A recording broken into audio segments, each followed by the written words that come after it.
What happens when a beloved national treasure meets a host who thinks she knows better than everyone else in just 37 seconds? One comment would destroy years of television, goodwill, and expose the true nature of morning TV's most entitled presenter. Dame Judi Dench walked onto the bright studio set that Tuesday morning with her usual graceful smile. The cameras rolled as she settled into the plush orange chair across from Lorraine Kelly, who was already wearing that practice grin that never quite reached her eyes. "Dame Judi, welcome back to the show," Lorraine said, leaning forward with fake enthusiasm. "I have to say, you look absolutely radiant this morning." "Thank you, Lorraine. It's always lovely to be here," Judi replied warmly, adjusting her elegant navy blazer. Her voice carried that distinctive warmth that had charmed audiences for decades. The interview started innocently enough. They discussed Judi's latest project, a small independent film about aging gracefully. But something was different about Lorraine today.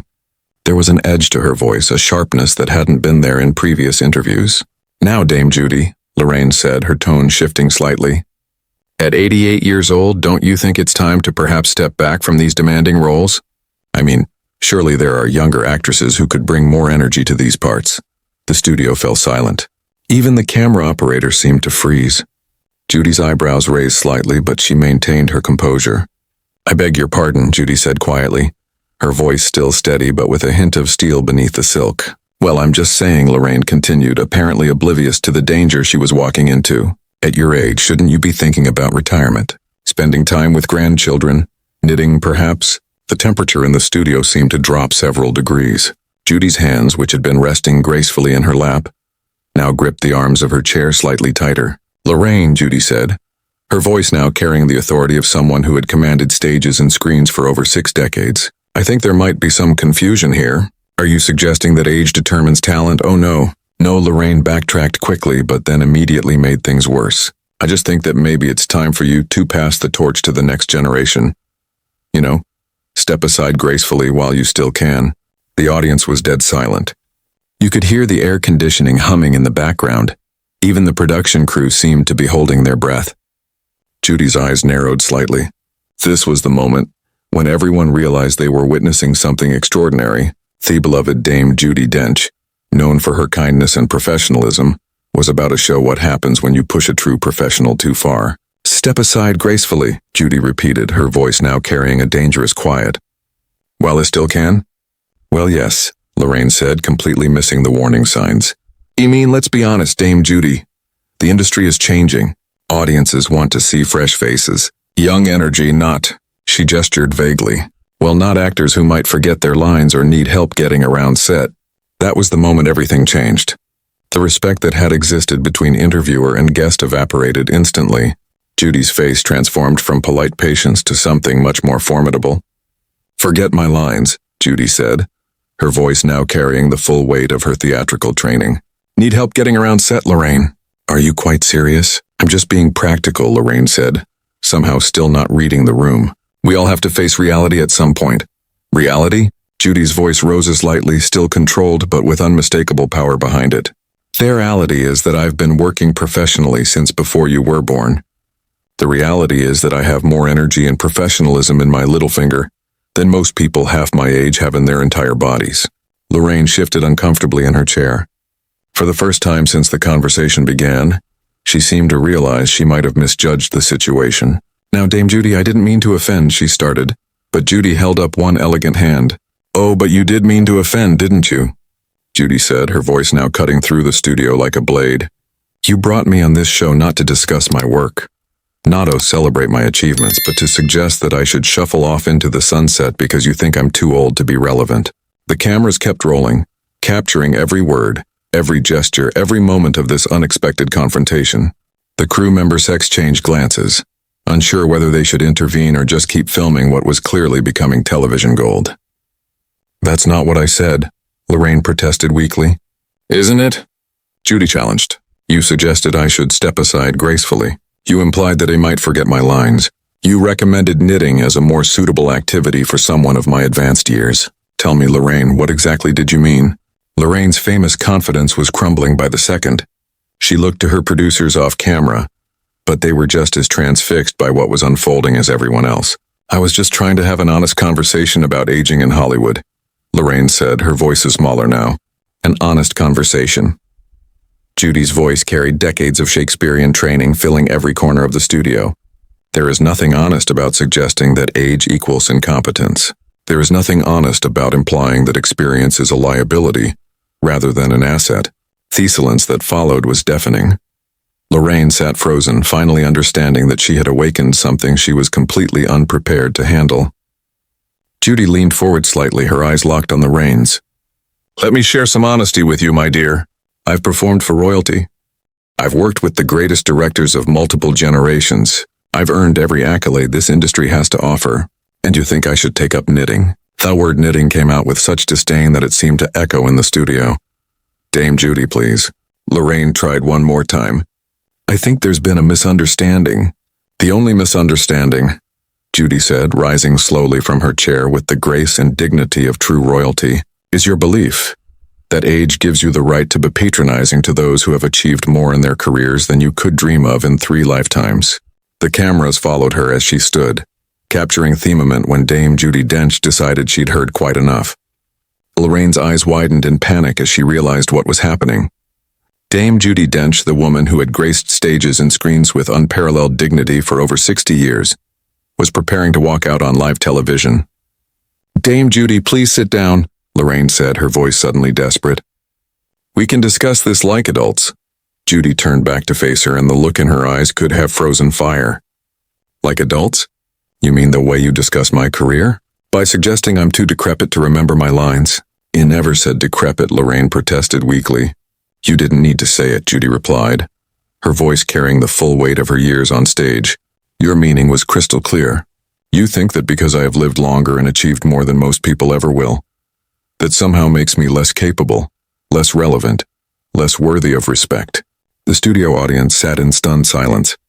Many of them had come expecting a light, cheerful morning chat with one of Britain's most beloved actresses. Instead, they were witnessing the dismantling of everything they thought they knew about morning television politeness. "Look, I think we've gotten off on the wrong foot here," Lorraine said, forcing that practiced smile back onto her face. "Why don't we start over? Talk about your wonderful career, your incredible achievements." Judi's laugh was sharp and humorless. "Now you want to talk about my achievements after you've spent the last several minutes suggesting you should retire because I'm past my prime." "I was just asking legitimate questions about the industry," Lorraine insisted, but her confidence was completely gone. "Now legitimate questions." Judi's voice rose again. "Tell me, Lorraine, when was the last time you asked a male actor of my age whether he should step aside for younger talent? When did you last suggest that Ian McKellen should take up gardening instead of acting?" The comparison hit like a thunderbolt. Everyone in the studio knew she was absolutely right. The double standard was glaring and undeniable. Lorraine opened and closed her mouth like a fish out of water. That's different, is it?" Judi demanded. "How exactly is it different?" "Because I'm a woman. Because you think women of a certain age should disappear quietly, while men are allowed to continue working until they choose to stop?" "No, that's not what I meant," Lorraine said. But even she didn't sound convinced by her own words. "Then what did you mean?" Judi pressed. "Because from where I'm standing, it sounds like you brought me onto your show to humiliate me on national television, to suggest that everything I've worked for, everything I've achieved counts for nothing because I've had the audacity to age." The production team was frantically signaling from behind the cameras, but neither woman was paying attention to them now. This had become something bigger than a television interview. This was about respect, dignity, and the way society treats its elders, especially women. "Dom and Judi, you're twisting my words," Lorraine said, desperation creeping into her voice. "Am I?" Judi asked. "Let me repeat your exact words back to you. You said, and I quote, 'At your age, shouldn't you be thinking about retirement? Spending time with grandchildren, knitting, perhaps?' Does that sound twisted to you?" Lorraine's face flushed red. Being quoted back to herself made her words sound even worse than they had the first time. "I was just suggesting that there might be other fulfilling ways to spend your time," she said weakly. "Other fulfilling ways?" Judi's voice was incredulous. "More fulfilling than doing what I love? More fulfilling than continuing to challenge myself and grow as an artist? More fulfilling than sharing my experience and knowledge with younger generations who actually want to learn from it?" "Well, no, but nothing." Judi cut her off. "You made assumptions about what I should want based solely on my age. You decided without knowing anything about my health, My energy levels, my passion, or my capabilities that I should quietly fade away. The silence stretched on. Lorraine looked around desperately, as if hoping someone would rescue her from this situation she had created. I think perhaps we should take a commercial break, she suggested hopefully. Oh no, Judi said firmly. We're going to finish this conversation right here, right now. You wanted to discuss aging in the industry. Let's discuss it properly. Lorraine visibly swallowed. She had unleashed something she couldn't control, and now she had to face the consequences. The truth is, Lorraine, Judi continued, that your attitude represents everything that's wrong with how we treat experience and wisdom in this country. You see wrinkles and assume incompetence. You see age and assume irrelevance. You see a lifetime of achievement and suggest it's time to step aside. That's not fair, Lorraine protested. Isn't it? Judi challenged. Then explain to me why you thought it was appropriate to suggest that I, someone who has been acting professionally for longer than you've been alive, should consider retirement while younger, less experienced actors should take my place. Lorraine had no answer. The question hung in the air like an accusation. The fact is, Judi continued, you brought me here not because you respect my work or value my contribution to the arts, but because you thought you could score easy points by patronizing a senior citizen on live television. That's absolutely not true, Lorraine said. But her voice lacked any conviction. Then why? Judi asked, her voice now deadly quiet. Did every one of your questions focus on my age rather than my craft? Why did you suggest activities like knitting instead of asking about my current projects? Why did you immediately assume that being 88 means I'm ready to be put out to pasture? The questions came like arrows, each one finding its mark. Lorraine had no defense because there was no defense for what she had done. I see I'm not going to get a real answer, Judi said, straightening her blazer with dignity. Which tells me everything I need to know about your intentions and your character. With those words, she turned toward the studio exit. Her head held high, leaving Lorraine sitting alone under the bright studio lights. Finally, understanding the magnitude of what she'd just unleashed, the click of Judi's heels on the studio floor echoed through the deadly silence. Each step was measured, deliberate, carrying the weight of decades of stage presence and professional dignity. But Lorraine, in her desperation, made one final catastrophic mistake. Dame Judi, wait, she called out, her voice cracking with panic. Surely you're being a bit dramatic about this whole thing.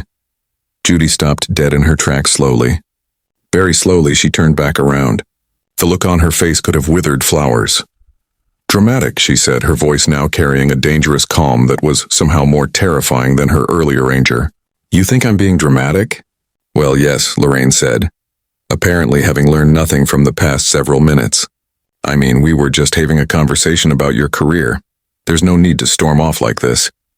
The audacity of those words hit the studio like a physical blow. Even the camera operators were shaking their heads in disbelief. Just having a conversation, Judi repeated, walking slowly back toward Lorraine's chair. Is that what you call systematically insulting a guest on your own show? I wasn't insulting you, Lorraine insisted, but her voice was getting smaller with each word. You told me I should retire because of my age. You suggested I take up knitting. You implied I might forget my lines. You said younger actresses could bring more energy to roles. And now you're calling me dramatic for having the audacity to object to your condescension. Accusation landed like a hammer blow. Lorraine shrank further into her chair with every word. Those weren't insults, she said weakly. They were just observations. Observations? Judi's voice rose to fill every corner of the studio. Let me share some observations with you, my dear. You are a television presenter who has built a career on being pleasant and inoffensive. You have never won an Oscar, a BAFTA, a Tony, or an Olivier Award. You have never been made a Dame of the British Empire for services to drama. You have never been invited to perform for the Queen. And yet you have the unmitigated gall to suggest that I should step aside. The words hung in there like a judicial sentence. Lorraine looked as though she wanted to disappear entirely. But you're calling my professional judgment into question, Judi continued. When your greatest achievement is reading a pleasantly each morning, you're suggesting I lack the energy for demanding roles, when I've been performing 8 shows a week on the West End, while you've been sitting behind a desk asking celebrities about their favorite recipes. It was brutal, precise, and absolutely devastating. Everyone in the studio knew they were witnessing something that would be talked about for years to come. Dame Judi, please, Lorraine whispered. I never meant any disrespect, but that's exactly what you showed, Judi replied, her voice now carrying the full authority of her legendary status. From the moment I sat down, you treated me not as an accomplished professional, but as a quaint old lady who should be grateful for your attention. That's not true, Lorraine protested. But even she didn't sound convinced. Isn't it? Judi asked. Then why didn't you ask me about my technique, about my approach to different roles, about what I've learned from working with the greatest directors and actors of multiple generations? Why did you immediately jump to suggestions about retirement and knitting? Lorraine had no answer because there was no good answer. She had revealed her own prejudices and assumptions, and now they were being held up for everyone to see. The truth is, Lorraine, Judi said, you don't actually respect experience or wisdom. You see them as obstacles to be moved aside rather than treasures to be valued. You think that being young and energetic matters more than being skilled and knowledgeable. I respect your achievements, Lorraine said desperately. Do you? Judi challenged.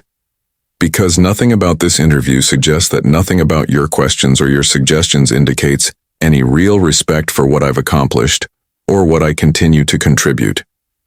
She paused, letting that sink in, then delivered what would become the most quoted line of the entire encounter. You invited Dame Judi Dench onto your show, Lorraine, but you clearly wanted to interview some doddering old woman who would smile sweetly while you patronized her.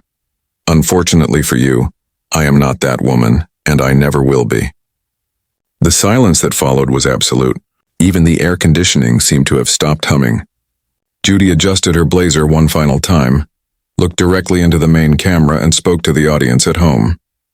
To anyone watching who thinks that age means you should accept disrespect or lower expectations, let me tell you something. Your experience matters. Your knowledge matters. Your continued contributions matter. Don't let anyone suggest otherwise. Then she turned back to Lorraine one last time.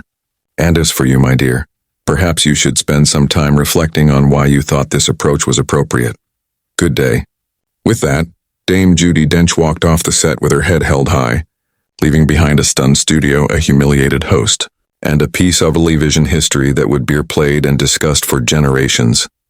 Lorraine sat alone under the bright lights, finally understanding that she'd just made the biggest mistake of her career. She had challenged a true professional, questioned a living legend, and been found completely wanting.